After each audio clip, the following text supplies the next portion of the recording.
بسم اللہ الرحمن الرحیم نحمده ونصلی علی رسوله الکریم اما بعد فاعوذ باللہ السمیع العلیم من الشیطان الرجیم بسم اللہ الرحمن الرحیم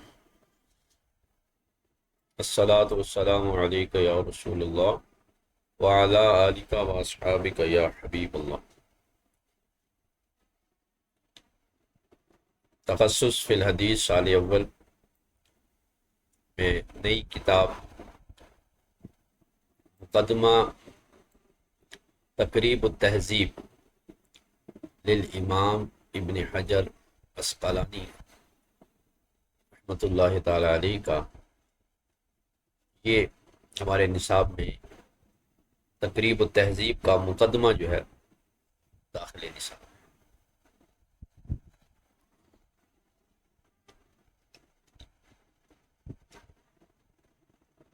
اس مقدمے میں مصنف علیہ الرحمہ اللہ تعالیٰ کی حمد و ثنا بیان کرتے ہیں،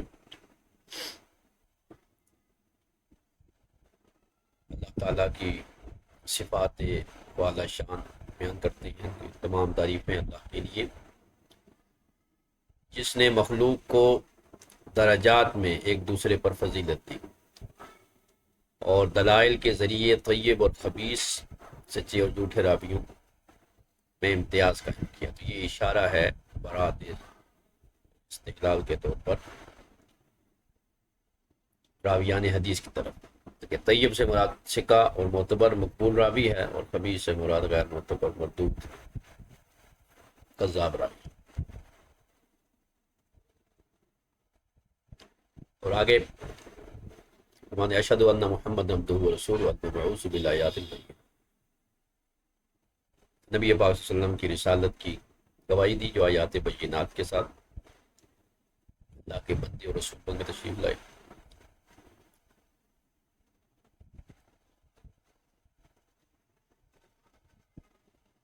تو اس خطبے میں راویوں کی جانچ پڑتال، علم جرح و تعدیل کا ایک اشارہ ملتا ہے جو دین کی بنیادی حفاظت کا ایک حصہ ہے۔ کتاب کی تالیف اور اس کا پس منظر اور سبب یہاں سے یہ بیان کرتے ہیں کہ اصل جو بنیادی کتاب تھی وہ تھی حافظ ابو حجاج مزی علیہ الرحمہ کی تہذیب الکمال فی اسماء الرجال۔ تو اس کتاب کو مصنف علیہ الرحمہ نے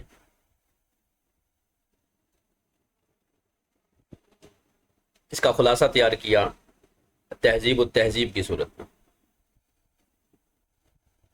ٹھیک ہے۔ تو تہذیب الکمال کو حافظ ابن حجر کی پہلی کاوش جو تھی تہذیب التہذیب، جس میں علامہ مغلطائی کے اکمال کے فوائد اور زائد معلومات بھی شامل کی گئی۔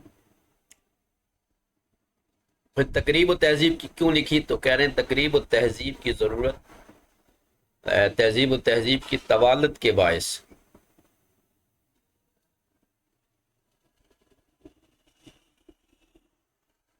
طلباء کی درخواست پر صرف اسماء اور مختصر ترین خلاصے کے طور پیش کرنے کے لیے یہ کتاب تقریب التہذیب جو ہے وہ مرتب کی گئی۔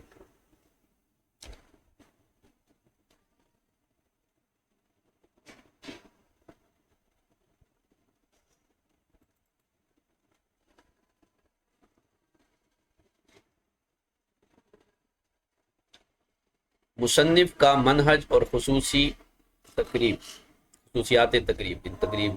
التہذیب کی خصوصیات۔ امام ابن حجر عسقلانی نے اس کتاب میں درجہ ذیل جامع اصول اپنائے ہیں۔ ایک سطر کا جامع خلاصہ، ہر راوی کا ترجمہ غالباً ایک ہی سطر پر مشتمل ہے۔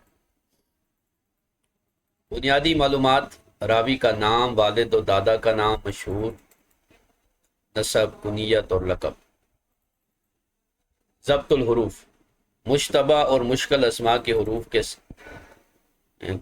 کے ساتھ جو ہے وہ درست نشاندہی فرمائی۔ جامع حکم، راوی پر جرح و تعدیل کا سب سے معتدل اور جامع حکم بیان کیا۔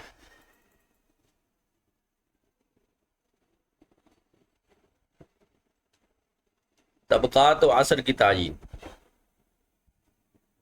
شیوخ اور تلامذہ کے طویل ذکر کی جگہ راوی کے طبقے اور اثر کی وضاحت کرتی ہے۔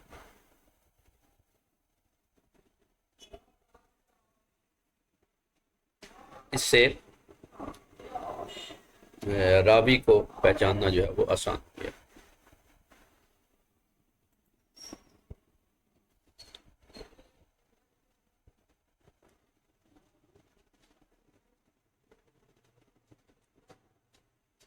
چوتھی سلائیڈ ہے راویوں کے 12 طبقات، مراتب۔ 12 مراتب انہوں نے راویوں کے بنائے ہیں۔ پہلا مرتبہ ہے صحابہ کرام کا، المرتبہ الاولیٰ، تمام صحابہ کرام ان کے شرف و عدالت کی تصریح کی وجہ سے کہ قرآن و سنت کی روایات ان کے عادل ہونے پر شاہد ہیں۔ دوسرا طبقہ ان راویوں کا ہے کہ جنہیں اوثق الناس یا ثقۃ حافظ، یعنی توثیق میں مبالغے کا صیغہ یا صفت کی تکرار کے ساتھ جنہیں ذکر کیا گیا ہے، یہ دوسرے نمبر کے راوی ہیں، دوسرے مرتبے کے۔ تیسرا مرتبہ ہے ثقۃ متقن ثبت عدل، تو یہ مطلق توثیق کی مفرد صفت ہے، یعنی توثیق کے لیے کوئی لفظ بھی ان کی، تو یہ تیسرا طبقہ ہے۔ چوتھا ہے صدوق لا بأس به لیس به بأس، تو یہ تیسرے درجے سے معمولی کم جو ہے وہ ہے، ان کی حدیث جو ہوتی ہے وہ حسن الحدیث ہوتی ہے۔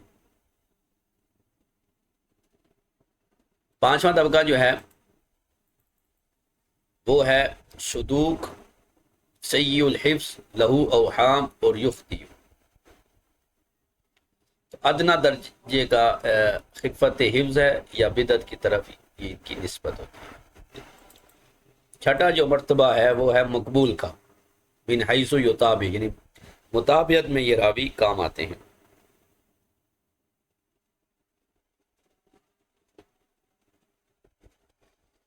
تو لین الحدیث ان کے لیے ہوتا ہے، قلیل الحدیث مطابعت ہو تو مقبول، ورنہ لین جو ہے وہ یہ حدیث میں کمزور ہوتے ہیں۔ ساتواں مرتبہ ہے مستور کا، مستور اور مجہول الحال، دو یا دو سے زائد افراد کی روایت تو اس شیخ سے ہو مگر تو اس کی توثیق نہ ہو سکے، اس کو ثقہ قرار نہ دیا جا سکے، تو یہ ساتواں مرتبہ ہے۔ اور آٹھواں یہ ہے کہ ضعیف ہو، توثیق نہ ہو اور مطلق ضعف مروی ہو، کہ اس راوی کا ضعیف ہونا ہی روایت کیا گیا ہے۔ نواں مرتبہ ہے مجہول، صرف ایک راوی نے روایت کی ہو اور توثیق اس کی نہ ہو، یعنی ایک آدمی نے اس کو روایت کیا لیکن اس کے بارے میں کوئی توثیق نہیں ہے کہ یہ راوی ثقہ ہے یا غیر ثقہ۔ دسواں ہے طبقہ متروک راوی کا، واہی الحدیث اور ساقط الحدیث کا، کہ توثیق نہ ہو اور شدید جرح یا شدید ضعف ہو، تو یہ 10واں طبقہ ہے۔ 11واں طبقہ ہے متہم بالکذب، یعنی جھوٹ بولنے کا متہم ہونا، اس پر اتہام لگایا گیا ہے، الزام ہو اس پر جھوٹ کا، لیکن حدیث رسول میں نہیں، عام گفتگو میں۔ اور 12واں طبقہ جو ہے وہ ہے کذاب اور وادع وضاع، جھوٹ اور من گڑت روایتیں گڑنے والے کا۔ تو یہ جو ہے وہ طبقات جب ہوں گے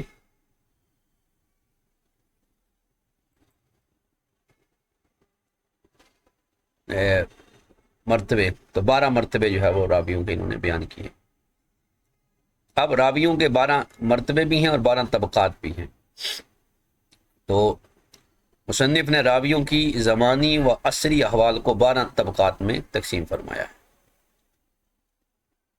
اولا میں، یعنی طبقہ اولا میں صحابہ کرام ہیں، مطلق یا صرف رویت۔ طبقہ ثانیہ میں کبار تابعین ہیں، جیسے سعید ابن مسیب اور مخدرمین، یعنی مخدرمین جو ہیں جنہوں نے جب زمانہ کفر پایا لیکن حضور کے زمانے میں ایمان لا کر نہیں، بلکہ حضور علیہ السلام کے بعد انہوں نے ایمان لایا۔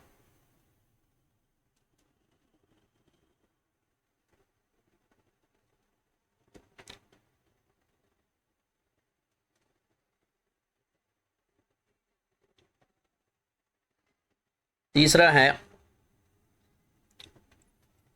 وسطی تابعین کا، جیسے حسن بصری، ابن سیرین۔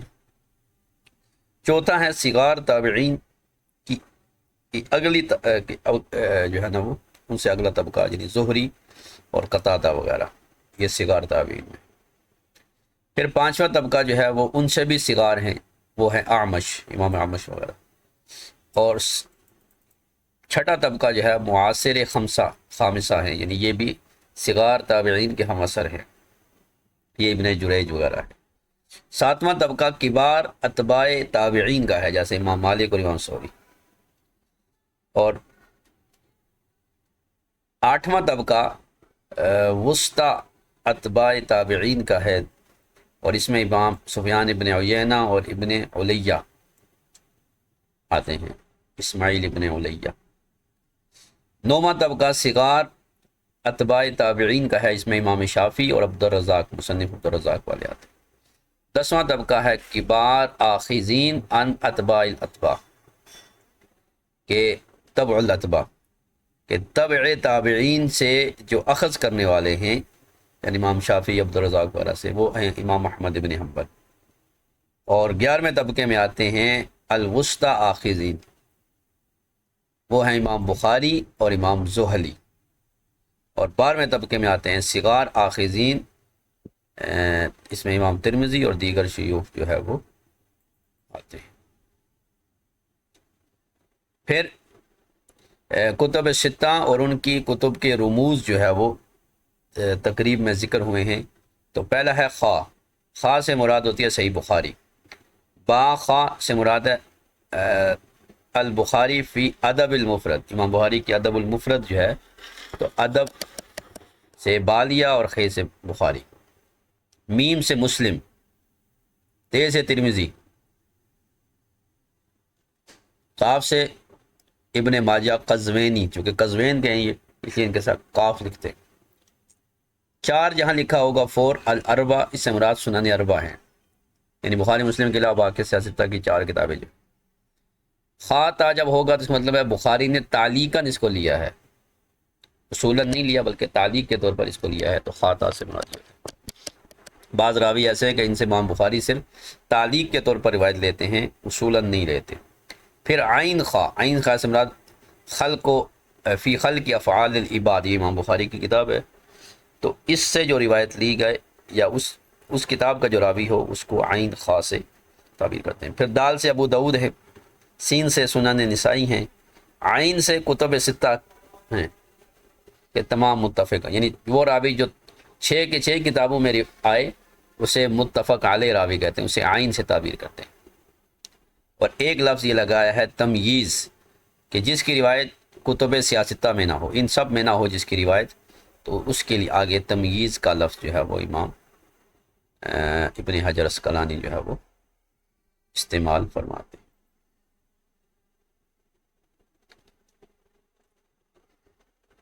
اب ہم آتے ہیں متن کی طرف، اور اس میں آغاز کرتے ہیں۔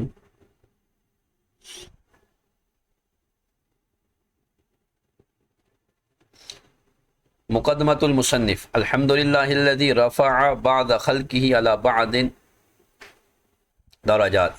درجات ومیز بین الخبیث والطیب بالدلال والسمات۔ تمام تعریفیں اللہ رب العالمین کے لیے، جس نے اپنی بعض مخلوق کو بعض درجات کے ساتھ دیگر بعض پر بلند فرمایا، اور خبیث اور طیب کے مابین دلائل سے جو ہے وہ ان کے درمیان فرق رکھا اور انہیں ممتاز کیا۔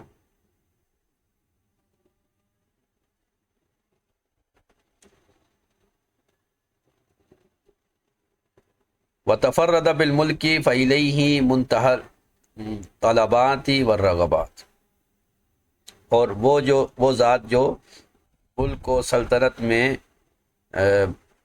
منفرد ہے، اور اسی کی بارگاہ میں مطالبات اور رغبتوں کی انتہا ہوتی ہے۔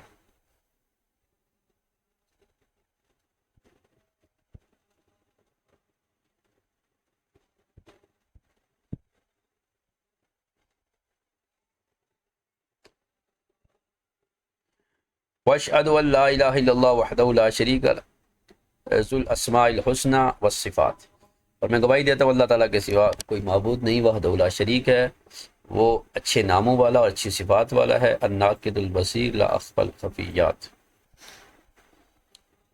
اور وہ نہایت باریک بینی سے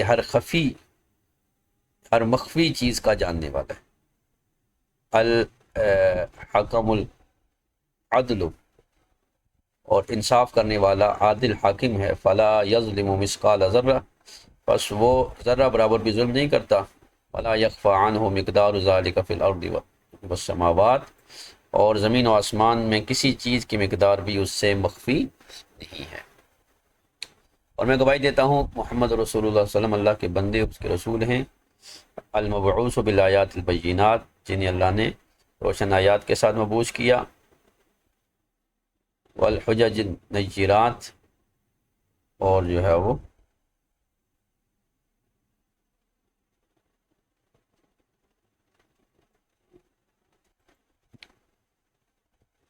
روشن نشانیوں کے ساتھ، دلائل کے ساتھ، العامر بتنزیل الناس ما یلیق بہم من المنازل والمقامات، اور ان کی شان یہ ہے کہ جو لوگوں کو ان کے مراتب، منازل اور مقامات پر رکھنے کا حکم دیتے ہیں، صلی اللہ علیہ وآلہ آلہ وصحبہ سادات الانجاب الکرماء الثقات، اور آپ صلی اللہ علیہ وسلم پر درود ہو، آپ کی آل پر، آپ کے معزز و شریف اور کریم اور ثقہ صحابہ اکرام پر اللہ تعالیٰ کی طرف سے درود اور سلام۔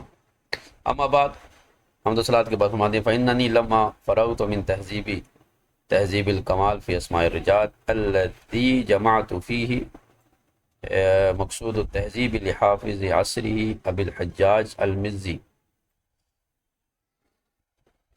من تمییز احوال الرواة المذکورین وضممت الیہ مقصود اکمالہ للعلامۃ علاء الدین المغلطائی مختصرا منہ علی ما اعتبرتہ علیہ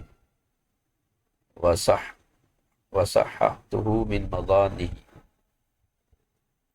فرماتے ہیں کہ حمد و صلاۃ کے بعد جب میں تہذیب الکمال فی اسماء الرجال کی تہذیب سے جب فارغ ہوا، یعنی تہذیب و تہذیب لکھی، اور میرا مقصد جو تھا وہ یہ تھا کہ حافظ عصر ابو الحجاج حافظ مزی کی کتاب کا میں اختصار لکھوں،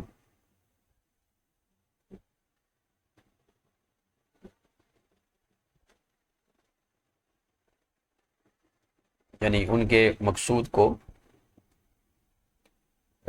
اور پھر من تمییز احوال الرواة المذکورین، اور اس میں جو راویوں کے احوال مذکور ہیں ان کو، ان کے درمیان امتیاز، اور اس کے ساتھ ساتھ میں جو ہے وہ حافظ علاء الدین مغلطائی کی کتاب اکمال المول، اکمال جو ہے اس کو بھی شامل کروں، مختصرا منہ علی ما اعتبرتہ، البتہ اس سے میں نے صرف وہی باتیں نقل کی جنہیں جو ہے وہ میں نے معتبر سمجھا اور جنہیں میں نے صحیح جانا، ان کے مصادر ریاستیہ سے میں نے درست جانا، من بیان احوالہم ایضا،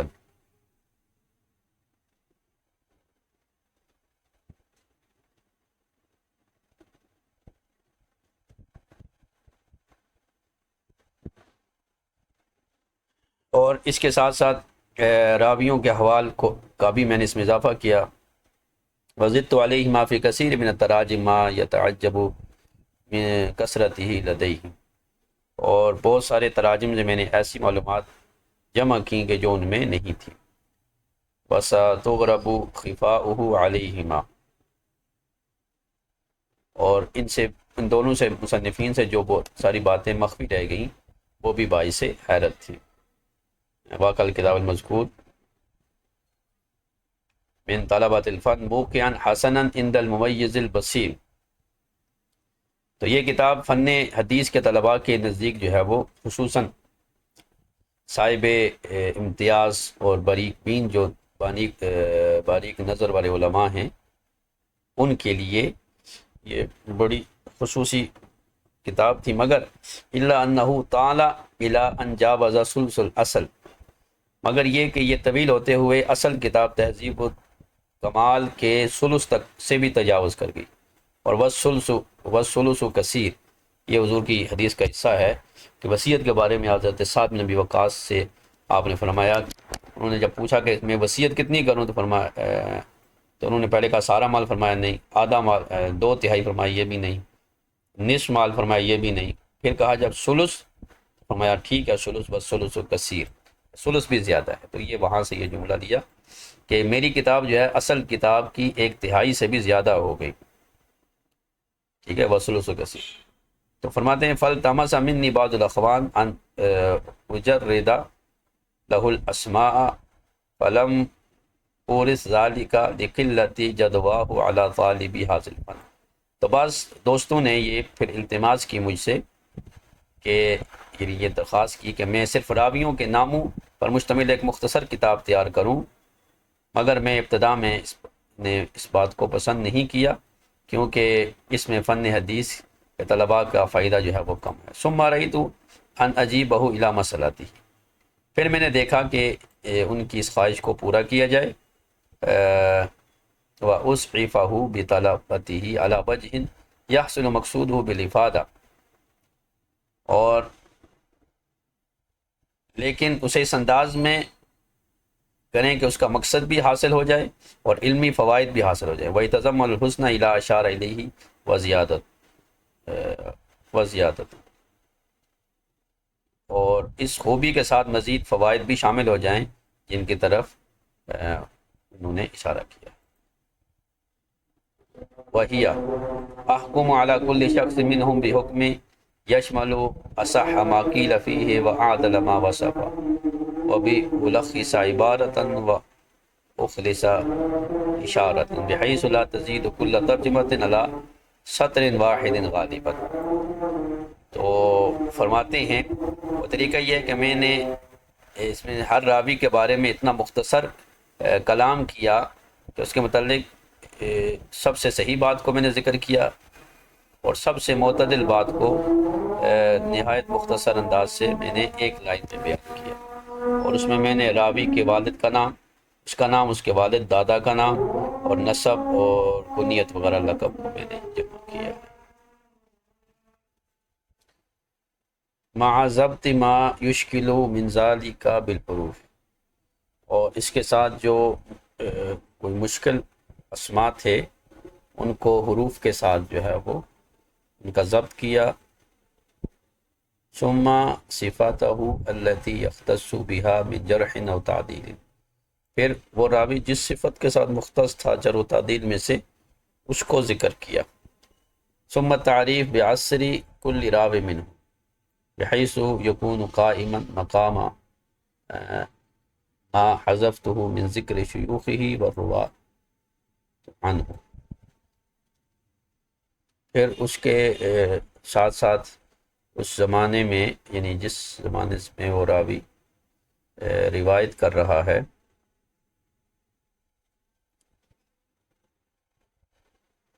اس کو بیان کیا۔